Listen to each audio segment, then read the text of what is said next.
जय हिंद, वंदे मातरम। केसरिया है रूप मारो, तिरंगा मेरा झंडा, तिरंगे का कलर केसरिया, उसका क्या महत्व है, ये सब भी हमें किताबों ने बताया। तो विश्व पुस्तक दिवस की आप सबको हार्दिक शुभकामनाएं। किताबें और मेरा बहुत गहरा नाता है। बचपन से ये मेरे साथ है, हमेशा साथ रहती हैं। मैं जहाँ जाती हूँ मेरी किताबें मेरे साथ रहती हैं। मेरे पर्स के अंदर भी मेरी किताब होती है। और किताब, जब मैं किसी का कुछ सुनना चाहती हूँ तो मैं किताब पढ़ने लगती हूँ। जब मुझे कुछ बोलना होता है तो मैं अपनी डायरी लिख लेती हूँ। और ऐसा करके मुझे कभी अकेलापन महसूस नहीं हुआ। और धीरे धीरे किताबें मेरी ज़िंदगी का एक ऐसा अभिन्न हिस्सा बन गई, मेरी सहेली, सखी सहेली बन गई, सब कुछ बन गई।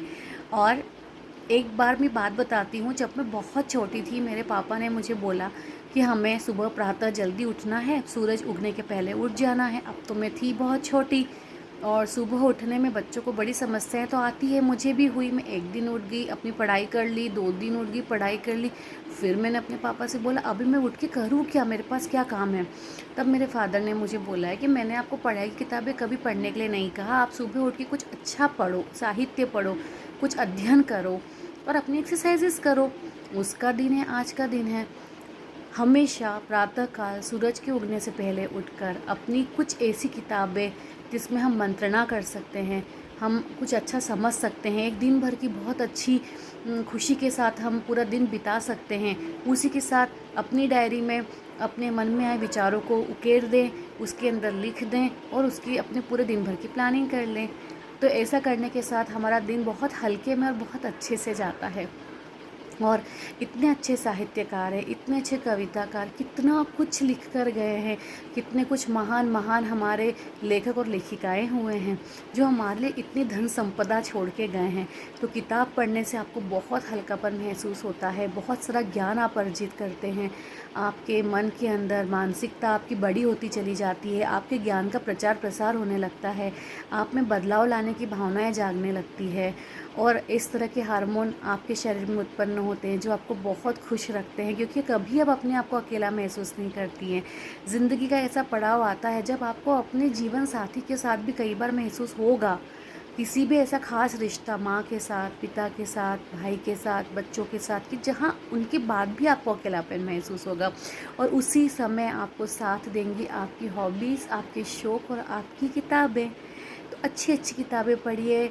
आपका जो नेचर है, आपका जो शौक़ है, जो आपको इंटरेस्टिंग लगता है, वो कुकिंग हो, गार्डनिंग हो, साहित्य हो, स्पिरिचुअलिटी हो, फिलोसॉफिकल हो, रोमांटिक बुक्स हो, जनरल नॉलेज की बुक्स हो, इत्यादि इत्यादि इत्यादि, कहाँ कमी है। स्पेस के बारे में पढ़िए, अंतरिक्ष के बारे में पढ़िए, महान नारियों के बारे में पढ़िए, महान पुरुषों के बारे में पढ़िए, फाइनेंस के बारे में पढ़िए, आर्ट, कितना कुछ हो चुका है, हमारे पुराने इतिहास के बारे में पढ़िए, कितना कुछ पढ़ सकती हैं। और साथ ही साथ पढ़ने के साथ आप अपने बच्चों को, अपने आसपास के माहौल को और ज्ञानवान बना सकती हैं, फटाफट अपनी राय दे सकती हैं। और जब इस तरह की राय आप किसी को देते हैं तो आपकी एक बहुत अच्छी जगह बनती है सोसाइटी के अंदर भी, क्योंकि आपको बहुत अच्छा नॉलेज होता है। तो किताब से अच्छा तो कोई मित्र हो ही नहीं सकता, कि कुछ भी कर लीजिए।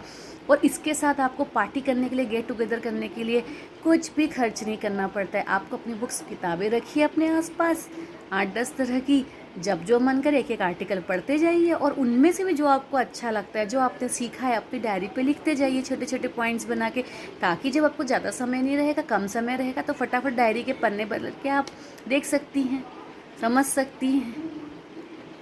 तो किताब ज़रूर पढ़िए। ज़िंदगी का अपना आधा घंटा रोज़ एक्सरसाइज को और आधा घंटा की अच्छी किताब पढ़ने में ज़रूर दीजिए। विश्व पुस्तक दिवस की आपको हार्दिक शुभकामनाएं।